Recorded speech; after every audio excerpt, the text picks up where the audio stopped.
Very much. Can you hear me? Yeah. Okay. This is the Mickey Leland Federal Building. Many of you know of Mickey. Mickey died in Africa. He died his plane hitting the side of a Ethiopian mountain on the way to Eritrea during the famine which continues. And so it is enormously symbolic for you to be here today. And I'm delighted that you were able to come. I said to Yemi, this is their city, this is their home, this is their building. Let them come down here. I invite them to the United States Federal Building. This is your country. So I'm going to turn around now to be able to stand next to the Nigerian colors. As I stand next to the Nigerian colors,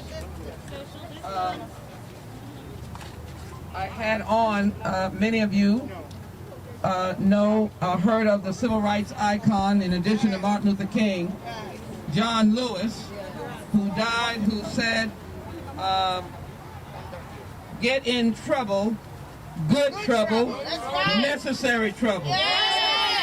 So I had this on. I'm going to remove it, but I want everybody to see we're in good trouble and necessary trouble. Yes, indeed. So today, I wanted to join the Nigerian-American community, Nigerians around the world, and Africans around the world, and Americans who believe in justice, equality, and democracy. Yes. I am wearing the colors of my flag, your flag, the United States of America, because this is supposed to symbolize democracy and dignity and freedom and justice and equality. Yes. And so when I stand here, I call upon our nation, this nation, Yes, ma'am. to have a voice that speaks loudly to the leadership of Nigeria. I come as well as the chair of the bipartisan Nigerian caucus in the United States Congress. I am its chair. We were the first to go in to Nigeria when the Chibok girls were taken. The first Americans, that is the Congressional Nigerian Caucus. 3 members of Congress went, myself, Congressman Chabot, and Congresswoman Frederica Wilson. We were the only and the first. We spoke to the parents. We went to the north, and we asked the government to stand up against Boko Haram, to help those in the north, to bring justice to them.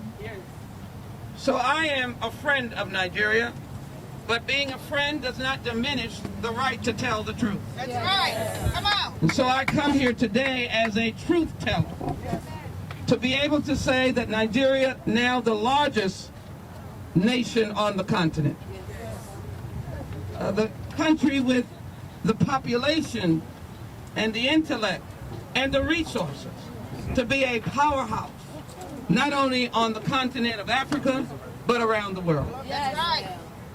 In order to do that, I cannot suffer through a nation that will kill its young and its children, its petitioners who are petitioning the government peacefully.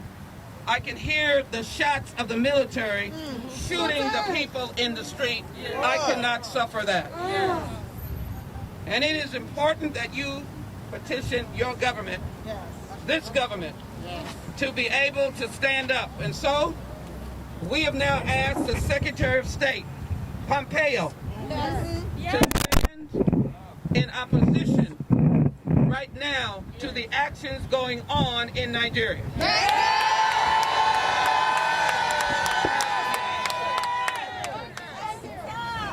Secondarily, we've asked the chair and the chair of the National Security Council of the United Nations, and as well the General Secretary, that they must address the President of Nigeria, Mr. Buhari, on the violence. And SARS must end, and SWAT.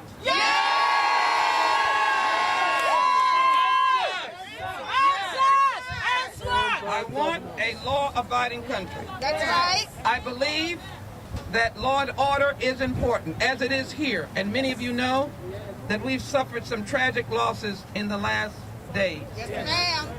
But what we need from Nigeria is to set up a police force that acts in dignity and base its facts or its service on public safety. Yes.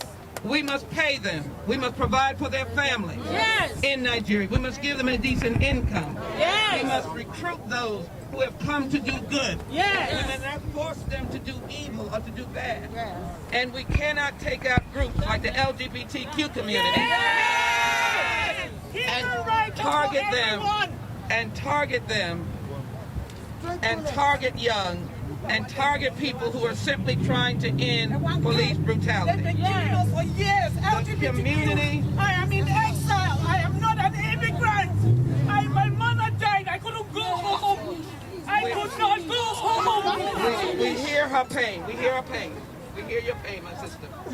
We hear your pain, my sister. We hear the pain. We are hearing the pain. And that's why we're here.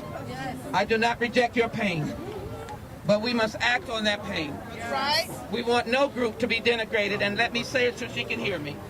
LGBTQ rights are human rights. The rights of those of you who stand here today, you were socially distanced, are human rights.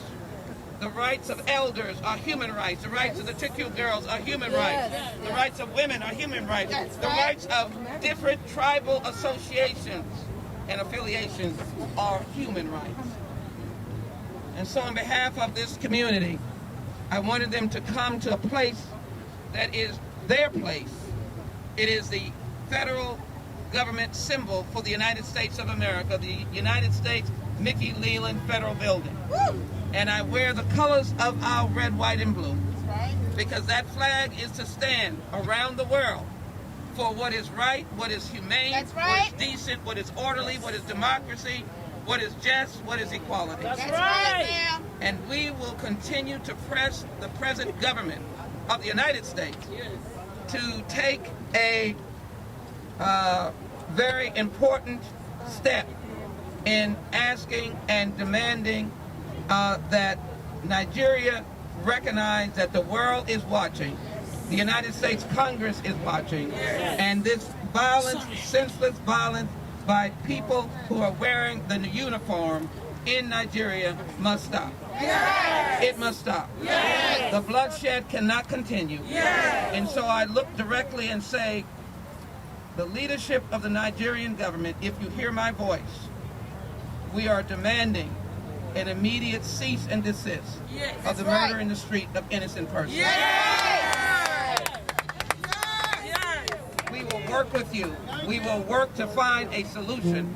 You have a diaspora around the world of loving Nigerians who want to help and want to be able to have a country that can stand up to any country around the world because it is a democratic country. It is a free country. It is a just country. It is a country that believes in equality and democracy.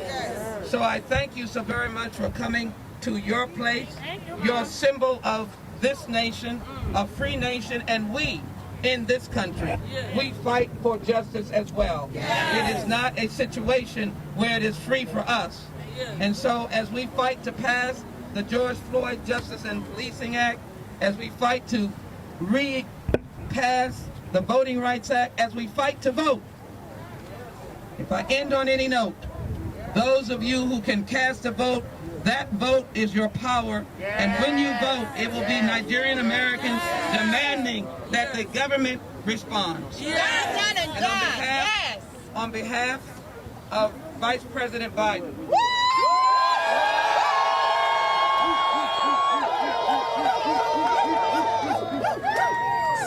as you well know, he has sent a message to say that his heart is broken with the violence in the streets, and he calls upon the Nigerian government to cease and desist that violence.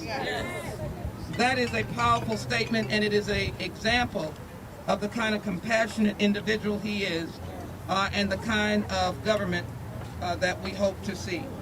So it is clearly a time now to be able to do what we need to do, that is to vote.